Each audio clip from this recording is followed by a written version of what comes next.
କାନ୍ଦୁଛି ଆଜି ପରିବାର, କାନ୍ଥରେ ମୁଣ୍ଡ ପିଟି ଦଉଛି ସ୍ୱାମୀ।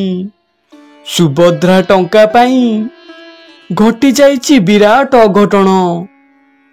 ଘଟଣାଟି ଆରମ୍ଭ କରିବା ପୂର୍ବରୁ ଯଦି ଆପଣ ମହାପ୍ରଭୁ କାଳିଆ ସାଆନ୍ତଙ୍କୁ ବିଶ୍ୱାସ କରନ୍ତି, କାଳିଆକୁ ଆରାଧ୍ୟ ବୋଲି ମାନନ୍ତି, ତାହେଲେ କମେଣ୍ଟ ବକ୍ସରେ ଜୟ ଜଗନ୍ନାଥ ଲେଖିଦିଅନ୍ତୁ।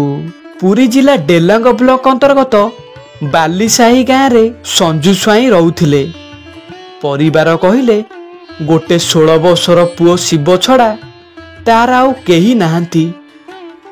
ସଞ୍ଜୁ ମାଉସୀ ପରଦୁଆରେ ଯାଇ ମୂଲ ଲାଗେ, ଆଉ ମୁଣ୍ଡ ଝାଳକୁ ତୁଣ୍ଡରେ ମାରି ଯାହା ବି 2 ପଇସା ରୋଜଗାର କରେ ସେଇଥିରେ ମା ପୁଅ ଚଳିଯାଆନ୍ତି।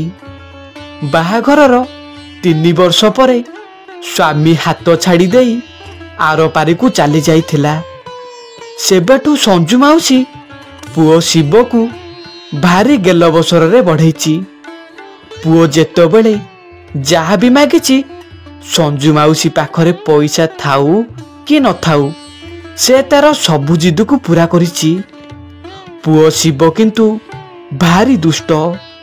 ସେ ଗାଁ ପିଲାଙ୍କ ସାଙ୍ଗରେ ମିଶି ସବୁବେଳେ ମଦ ପିଏ, ଆଉ ରାତି ଅଧରେ ମଦ ପିଇ ଘରକୁ ଆସି ବୋଉକୁ ବହୁତ ମାଡ଼ ମାରେ।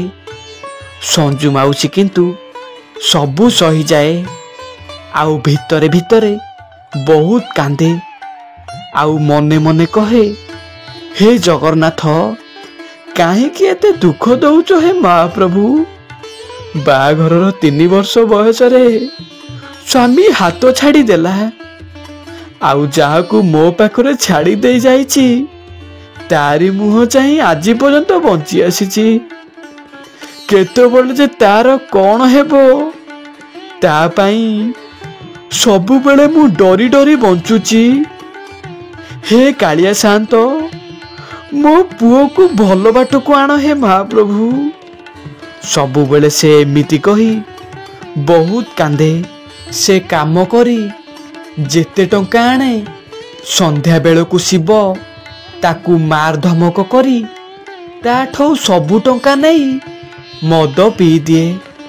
ସଞ୍ଜୁ ମାଉସୀ ଯଦି ପଦେ କ'ଣ କହିଦିଏ ସେ ତାକୁ ବହୁତ ମାରେ।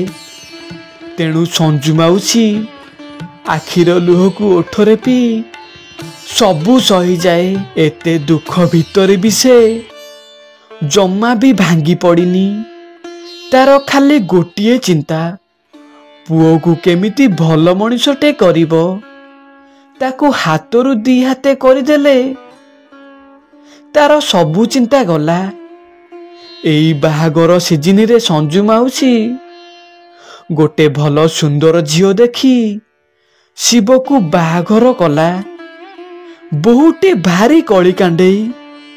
ସେ ସଞ୍ଜୁ ମାଉସୀ କି କେବେ ଦେଖିପାରେନି, ଏମିତିକି ଖାଇବାକୁ ବି ଗଣ୍ଡେ ଭଲରେ ଦିଏନି। ଦିନେ ସଞ୍ଜୁ ମାଉସୀ କି ବହୁତ ଜୋରେ ଜ୍ୱର ଆସିଲା, ଆଉ ବ୍ଲଡ଼ ପ୍ରେସର ହାଇ ହେଇଯିବାରୁ ତାର ମୁଣ୍ଡ ବୁଲେଇ ଦେଲା। ସେ ପୁଅକୁ କହିଲା, ପୁଅ ନିଶାରେ ଥିଲା। ସେ କହିଲା, ତୁ ମରିଯାଉନୁ କାହିଁକି? କାହିଁକି ମୋ ଜୀବନରେ ଗୋଟେ କଣ୍ଟା ହେଇକି ଅଛୁ? ପୁଅ ମୁହଁରୁ ଏମିତି କଥା ଶୁଣି ସଞ୍ଜୁ ମାଉସୀ ଆଖିରୁ ଧାର ଧାର ହେଇ ଲୁହ ବୋହିଯାଏ। ଶିବ କହିଲା, ସୁଭଦ୍ରା ପଇସା ଆଇଛି, ମୁଁ ପଇସା ଉଠେଇବି, ମୋର ପଇସା ଦରକାର। ସଞ୍ଜୁ ମାଉସୀ କିନ୍ତୁ ସବୁ ଜାଣିଛି, ଇଏ ପଇସା ନେଇକି ମଦ ପିଇଦବ। ତେଣୁ ସଞ୍ଜୁ ମାଉସୀ ଆକାଉଣ୍ଟ ବହିକି ତକିଆ ତଳେ ଲୁଚେଇ ଦେଇଛି।